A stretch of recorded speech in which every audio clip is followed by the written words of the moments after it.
to a GT Publishing ABCD-ROM. We're all set for fun, so stick with me while we click and discover!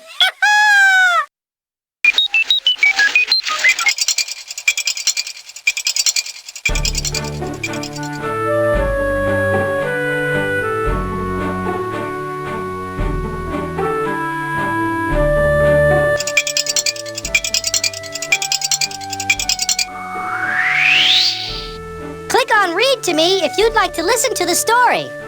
You can read along and watch the action. Click Play Along if you'd like to play along while you read from page to page. First, you'll see a screen which can lead you to any part of the story. Click the picture to go to the page you want. Inside the story, you can click the characters to hear them talk. Some of the pages will have a star in the corner. If you click this star, it'll take you to a page of hidden surprises. If you want help finding them, press the space bar or look for your cursor to turn into me! Click on Games to choose a game to play. They're fun and we can learn together.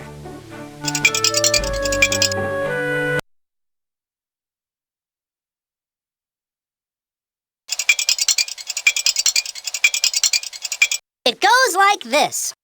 You see a set of pictures that look alike. Two of these pictures are exactly the same as each other, but different from the rest. It's up to you to pick the matching two. Detect the difference and win the game! Ha-ha!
Find your way through the maze.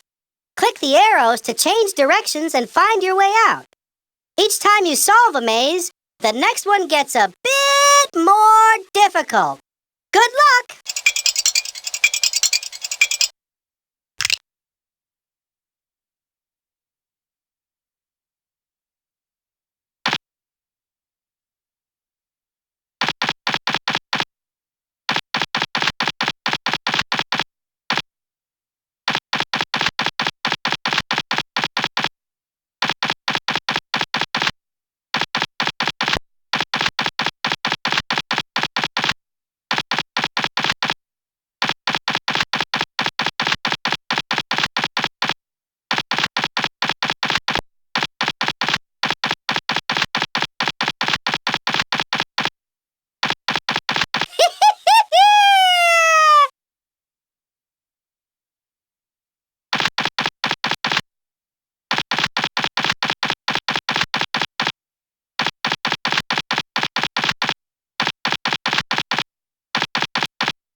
Look at all of these pictures. Click each one to hear its sound. Can you guess what the sound will be before you click it? Can you make the same sound? Have fun!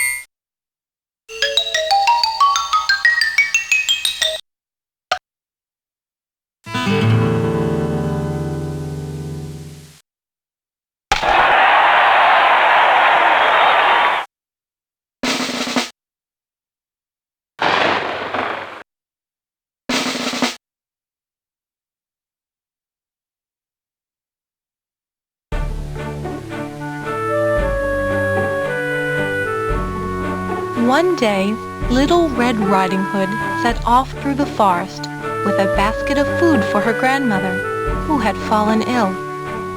Go straight to Grandmother's house, Little Red Riding Hood's mother told her. and don't talk to strangers.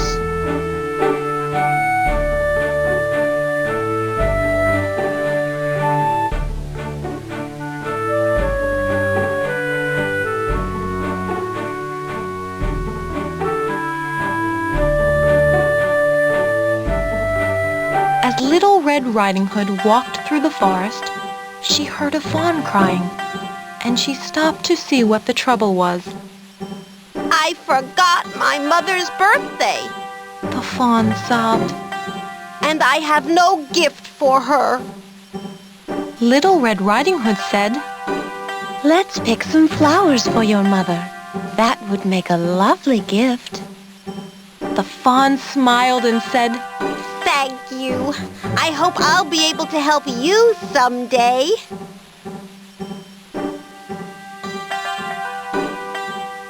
As she continued her walk, Little Red Riding Hood saw a thrush huddled on the ground. What happened? She asked.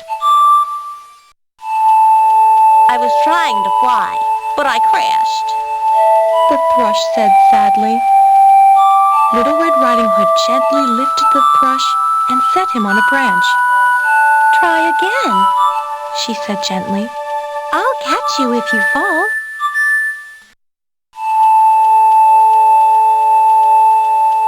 The thrush was nervous, but he flapped his wings, and just like that, he was flying. The little bird was so happy that he taught Little Red Riding Hood a special tune.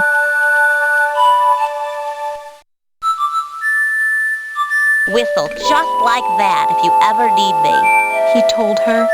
Then he took off into the sky, whistling happily.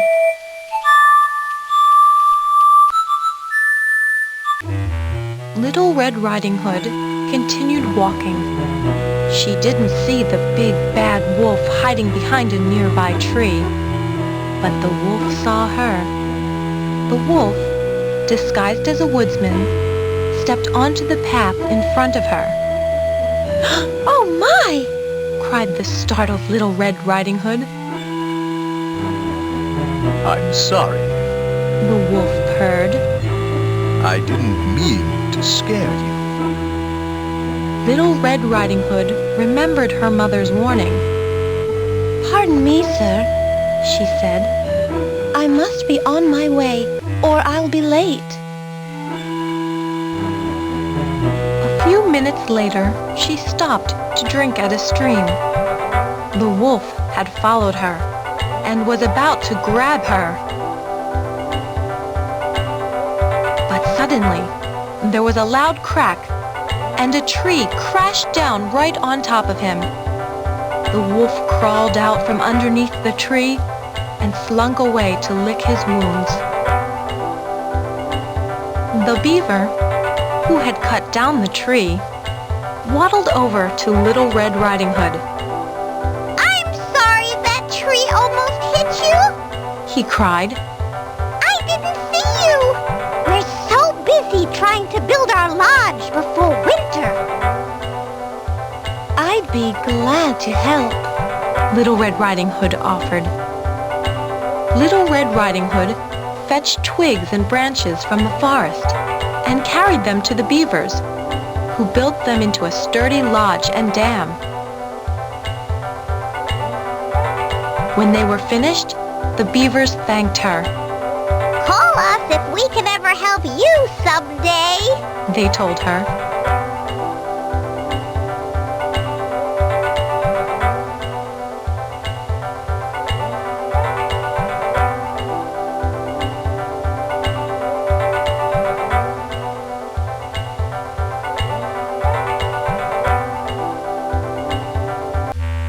Soon, Little Red Riding Hood came across an old man. She did not realize it was the wolf wearing another disguise. When the old man told Little Red Riding Hood how hungry he was, she offered him some of the cake in her basket. He gobbled it down. Then he asked where she was going.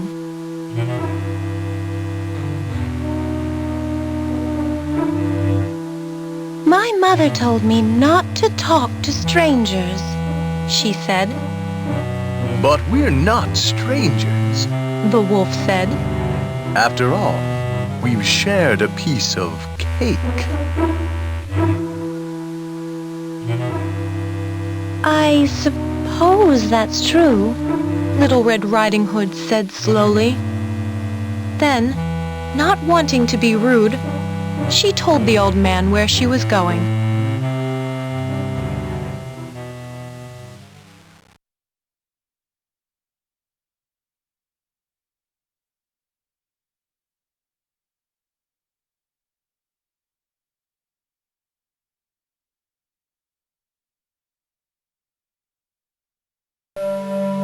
The wolf said goodbye and raced down the path ahead of Little Red Riding Hood.